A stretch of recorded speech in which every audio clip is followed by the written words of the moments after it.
So during the debate, I had this weird feeling. I'm like, man, I feel like I haven't heard from somebody for quite some time. Like there were like large stints of not hearing from him.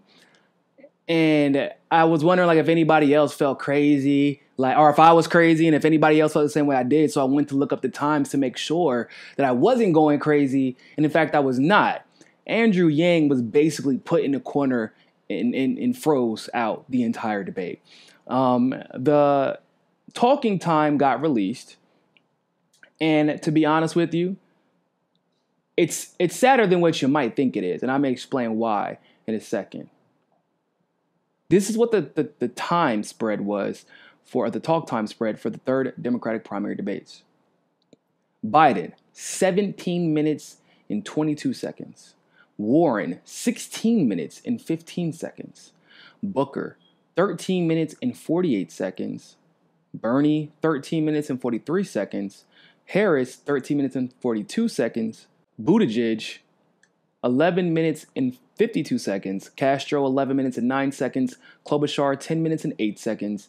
O'Rourke, 9 minutes and 25 seconds. And Andrew Yang, 7 minutes and 55 seconds.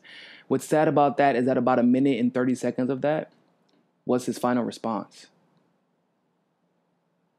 And yet Biden, speaking at 7 minutes 20. What's even worse is, why is Amy Klobuchar getting more talk time than the person who has raised more money and simultaneously is polling better than she is? Why, once again, is this important? I don't care if you like Andrew Yang. I could care less. But from the perception of the mainstream and the establishment, he is an outsider. And the way that he is being treated is nothing short of emblematic of how all the other outsiders are being treated. But I will say this, though. I will commend Yang because like Marianne Williamson and like Tulsi Gabbard, he has called out the clear rigging of the process. He has called out this travesty of a democratic process that we're called that, or the alleged democratic process that they're calling the Democratic primary. I'm sure Democratic primary at this point is purely for irony's sake because it's not democratic at all. Yang is the least known quote unquote person on this stage if we're going to talk about political clout. Like Tulsi said in her press release, the debates are supposed to help the audience and the voters gauge who is best to serve their country. Whether or not you like Yang's policies are relevant, it's up to Yang to pitch his policies in order to give a contrast to what everyone else is offering. And then it is up to the American people to discern what is best for them. It is not up to ABC. It is not up to the moderators. It is not up to the DNC or the Democratic establishment. It is not up to them.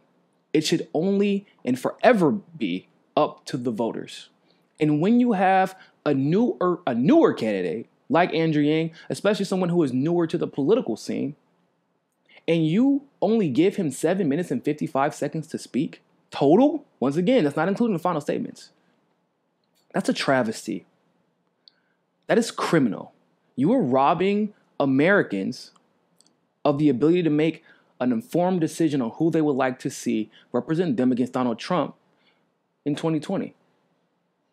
And it's even worse because a poll just came out that said, if you're not counting Biden, which nobody really ever does, Yang has the best chance. It's one poll, right? He's always competitive with him, though. But he has, according to this poll, he had the best chance of beating Donald Trump. Other than Joe Biden, once again, who nobody cares about. Because none of us believe he'll make it to the big stage. So, and so for him to have, and it was news and everything, to the point where even Ted Cruz was trying to throw little sneak jabs at him, saying you have to poll at least at 5% to play on my court. And then Yang hit him with the uppercut. Oh boy, you got the right one, because guess where I'm at. So it's not like Yang isn't in the conversation. Yang is a contender. Make no mistake about it. And so once again, the moral of the story is, if they can do this to Yang, if they can do this to Tulsi, if they can do this to Marianne Williamson, they can, and they did it to Mike Gravel too. They can do it to your favorite candidate the moment they step out of line.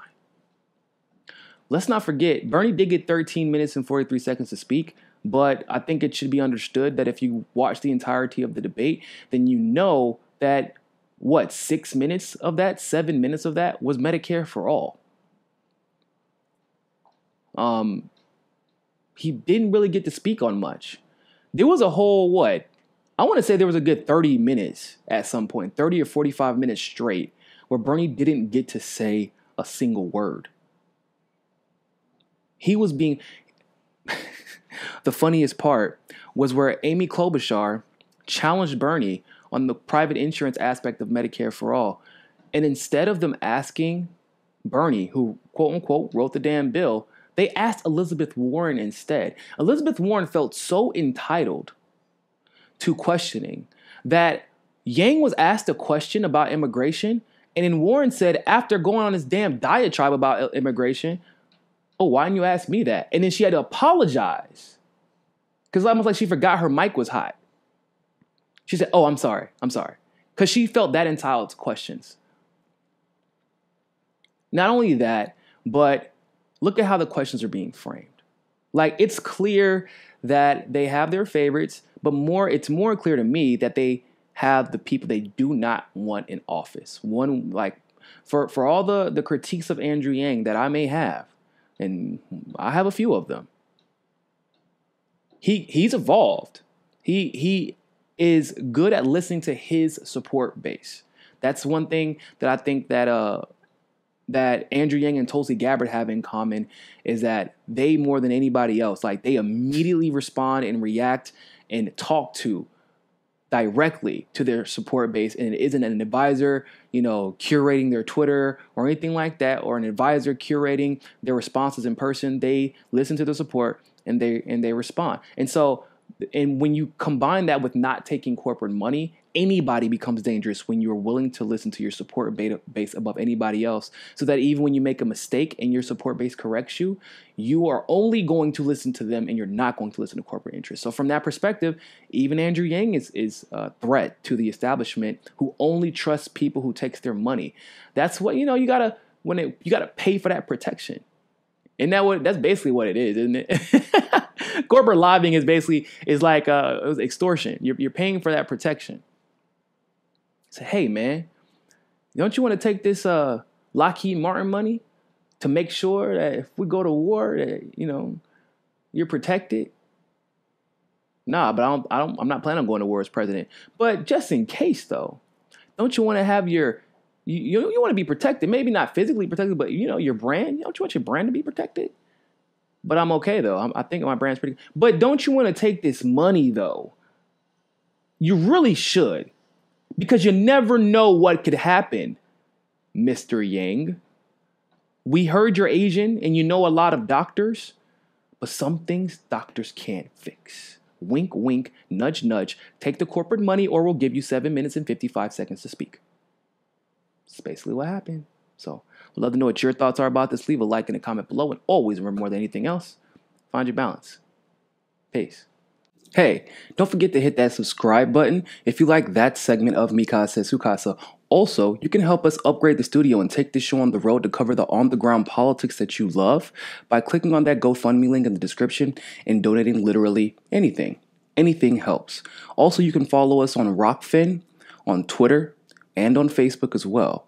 And hey, more than anything else, people, always remember, find your balance. Peace.